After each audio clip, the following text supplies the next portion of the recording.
আসসালামু আলাইকুম। সবাই ভালো আছেন আশা করছি। তো আমি সরাসরি এখন মুসাফুর ক্লোজার থেকে যাকে বলা হয় মিনি কক্সবাজার বলতে পারেন বা ছোট ফেনী নদী যাকে বলা হয়, এটি আপনার এখান থেকে আমি সরাসরি ভিডিওটি করছি।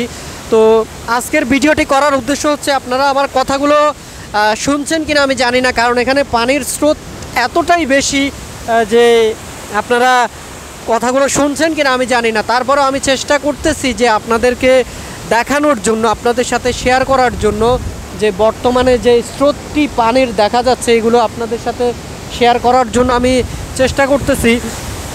তো আমি গতকালকে আমি ফেনীতে গিয়েছি, সেই ভিডিওটি আপনি আমাদের চ্যানেলে পেয়ে যাবেন এবং আমাদের পেজে পেয়ে যাবেন, নোয়াখালী টিভি এইচডি পেজে পেয়ে যাবেন, নোয়াখালী টিভি এইচডি চ্যানেলটিতে আপনারা পেয়ে যাবেন।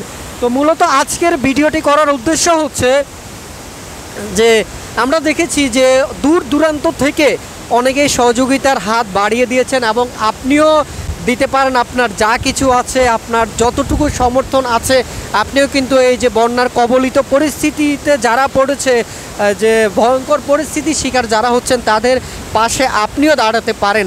তো এই যে দাঁড়াতে গিয়ে কিন্তু অনেকেই এমন কিছু যে কাজ করছেন, যেমন আমি দেখেছি যে বিভিন্ন জায়গা থেকে ট্রলারগুলো নিয়ে আসতেছেন, কেউ নৌকা নিয়ে আসতেছেন, কেউ ট্রলার নিয়ে আসতেছেন। তো এই ট্রলারগুলো আনতে গিয়ে অনেকেই দেখলাম যে পিকনিকের মতো অবস্থা করে ফেলছেন, যে যেখানে একটি ট্রলারে 20 জন 25 জনকে উদ্ধার করা সম্ভব, সেখানে আপনারা নিজেরাই কিন্তু 20, 25, 30 জন পর্যন্ত আপনারা একটি ট্রলারে করে চলে আসতেছেন এবং আপনারা উদ্ধার করতে গিয়ে আপনারা 15 জন 20 জন সেখানে যাচ্ছেন, বা যেখানে মানুষগুলো আটকা পড়েছে সেখানে যাচ্ছেন এবং সেখানে গিয়ে আপনারা উদ্ধার করার চেষ্টা করতেছেন। তো আমি বলবো এই কাজটি না করে যেটা করবেন, যে সর্বোচ্চ 4 থেকে 5 জন আপনারা যাবেন একজন মানুষকে উদ্ধার করার জন্য, বা 2 জন মানুষকে উদ্ধার করার জন্য, বা 5 জন মানুষকে আপনি যখন যাবেন সেখানে কিন্তু 5 জন 10 জন মানুষকে একসাথে কিন্তু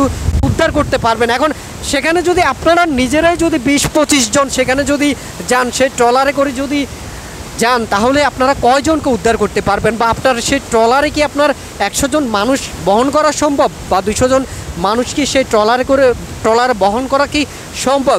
তাই বলবো এই কাজটি করবেন না। আপনারা সহযোগিতা করছেন, আপনারা সহযোগিতা করতে যাচ্ছেন, আপনারা ভালোভাবে সহযোগিতা করবেন এবং এটাই আপনাদের কাছে আমার চাওয়া।